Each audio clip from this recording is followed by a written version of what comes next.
Hello, my name's Sarah. Welcome to my channel. I love fabric and upcycling and make most of my own clothes. Today I'm going to be showing you how to make this amazing shirt. It's the Atelier Jupe Rosie blouse and I've made it out of upcycling 2 garments. The sleeves are from a blouse I made out of an old dress a year ago, and the rest is another upcycled manta ray dress.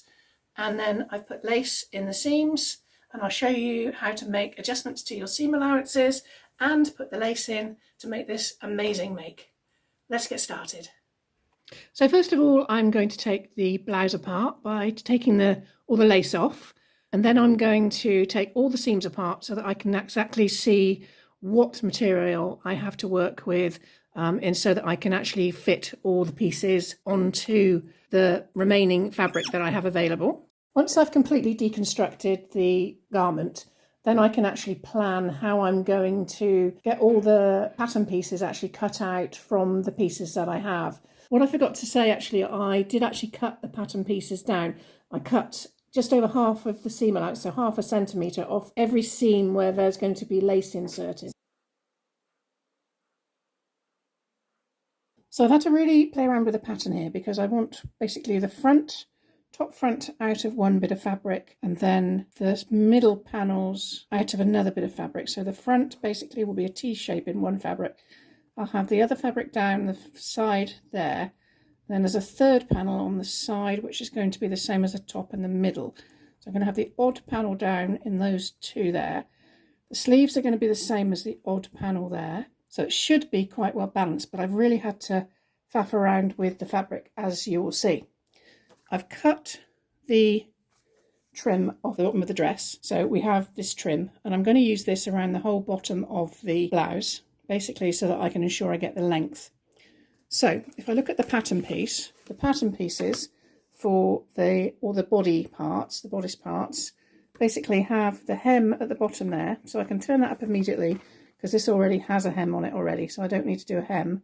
And then basically I can turn it up again, the width of this trim, basically, because then that's going to be sewn on the bottom. So these are the length that I need, so I can take off basically all of that off the bottom of each of the panels, which is good because I'm really struggling to fit these on the fabric that I have, as you will see. I'll do the layout and then I'll show you what I've done. The back top bodice, I'm actually cutting out of the back of the top of the dress, so I can just about fit the piece out of the back there. And it's cut on a fold, obviously where the dress is folded in half. So I folded over the front of the dress there, and I'm going to use the existing bodice because that's actually got a really lovely bit of trim on there and a really lovely fascia on the front. So I'm just going to have to sort of wangle it a little bit just to get the top front done. So let's pin that on and cut it out.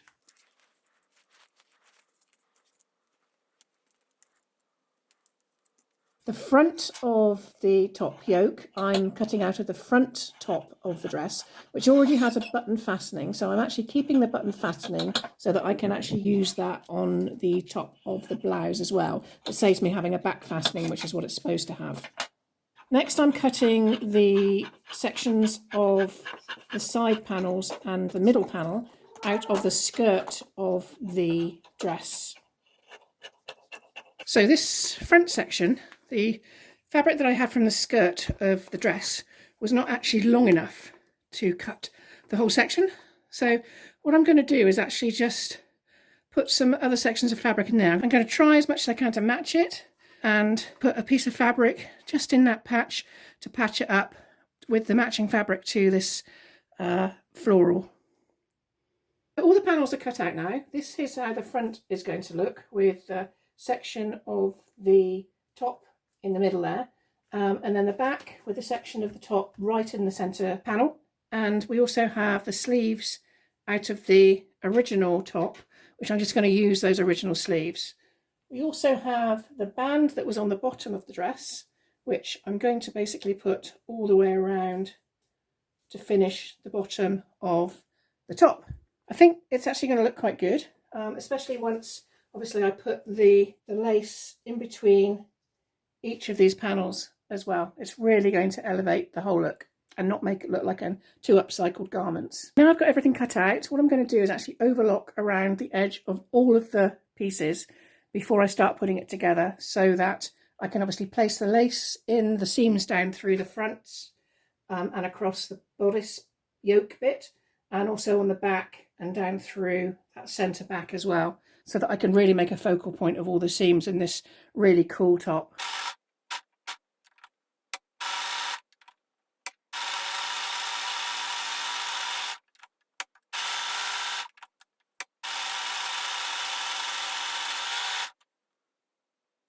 So I just overlocked one of the front sections, not the middle section, that goes down through there, but this goes next to it. And if you look at the back, you can see all the seams from the original garment and the garment that I upcycled in the first place, which are going to all be hidden underneath that. So I started putting the front panel together now. If I show you what I did, I overlocked the edge of the panels, each of the panels, and then I've just folded over just over the seam allowance, because basically you're gaining about 1 centimetre or 1.5 centimetres on here with the lace. So you need to take out your seam allowance, because otherwise obviously the garment is going to end up so much bigger. So I'd already cut off 5-6 mil of the seam allowance. I've then folded over another centimetre pretty much on there. So that's 1.5 centimetres I've taken off each seam allowance, but I've gained at least 1.5 centimetres in there.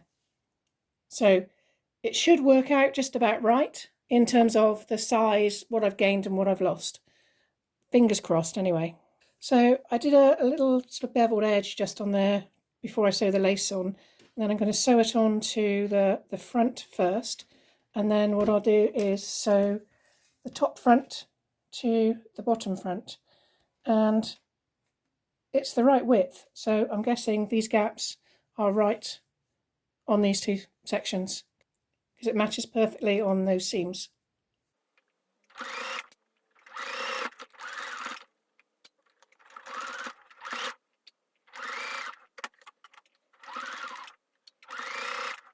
So the front's now finished, so I just now need to do exactly the same on the back. You can see the lovely detailing of the lace around all of the seams, and it really accentuates those panels. One mistake I have made though is I've got a different colour panel there, or I do there, although it's the same fabric, somehow I've picked up a different part of the pattern. So I've just done a little try on, and I think I'm going to narrow the shoulders very slightly, because they're quite wide on the shoulder at the moment. So I'll probably take maybe 3 or 4 centimetres out of the width of the shoulder, so that the sleeve actually comes out from the apex of my shoulder then. It's also a little bit long, so I think I'm probably going to need to shorten it just a little bit so that I can put that border on the bottom then. But I'm liking how it looks when it's got the sleeves on as well. It really ties both the patterns in together, you can see.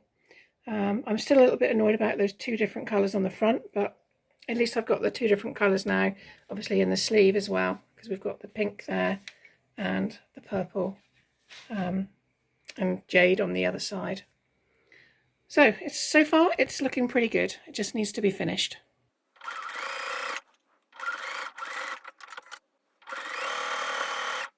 So I'm just going to cut the shoulder narrower. So I'm going to start at the bottom of the arm and then basically just grade it up to the top, a couple of centimetres, and then the same on the back to meet it. And then I'm going to do the same on the other side.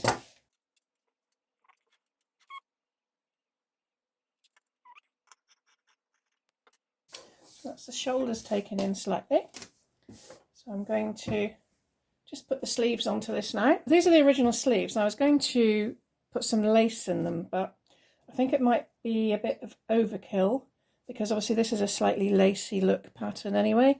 So I think having lace on the sleeves as well as so much on the body is going to be a bit too much. So I'm just going to gather the head back up, which I'd actually ungathered that, which is rather annoying. Sew up the the side seam, the underarm seam of both the sleeves. Gather the head until it fits into the opening that I have on the blouse.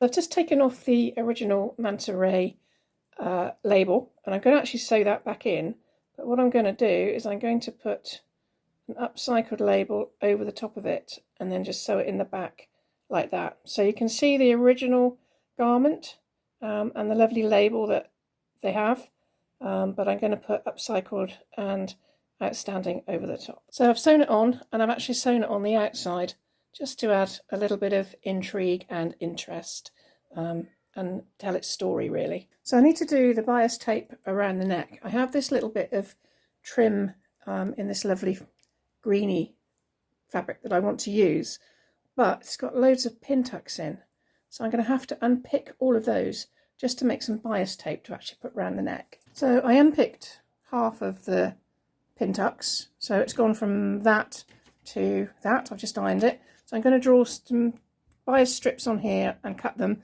and then sew them. They're going to be a bit short each strip, but it's only around the neck and it's not going to show very much. It's really just to get the lovely colour detail on there. So the best way to cut bias tape, if you're only doing a little bit, is with one of these quilting rulers, because it's got the 45-degree angle on.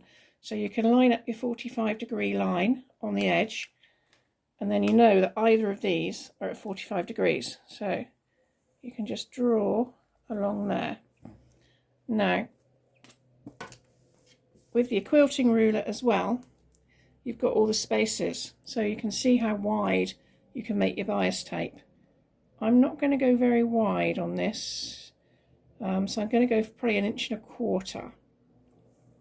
So if I line the 1.25 inch line up with my line on there, so that's along my line now, so that's 1.25 inches.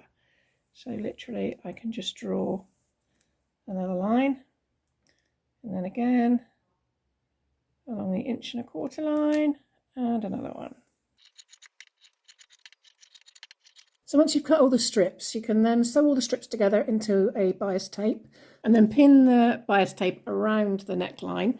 Then you're going to stitch it round and then turn over the tape so that you can just see a little bit of it around the neckline, and then understitch it on the other side just to secure it on the neck. So I've sewn the bias tape on. As you can see why I wanted it to match, because it matches this little bit down here, and then the front panel is all in that lovely fabric as well. And so we've just gone all the way around the neck, and I've got it showing just a small amount. I wanted it to sort of emulate this little tiny band here around the neck. So I'm quite pleased with how that looks, and all the fabrics are tied in together now. So this is my finished blouse. As you can see, the lace really highlights the seams on the Atelier Jupe design. I hope you enjoyed the video, the making of this lovely blouse. I highly recommend trying to make one yourself. Even if you don't patch together loads of different fabrics and put the lace in, it's such a cool blouse. I really, really love it. If you liked the video, obviously click like below. I'd really love you to subscribe to my channel as well. Then you can be first to see new uploads of new upcycles that I do. Thanks for watching. I'll see you soon.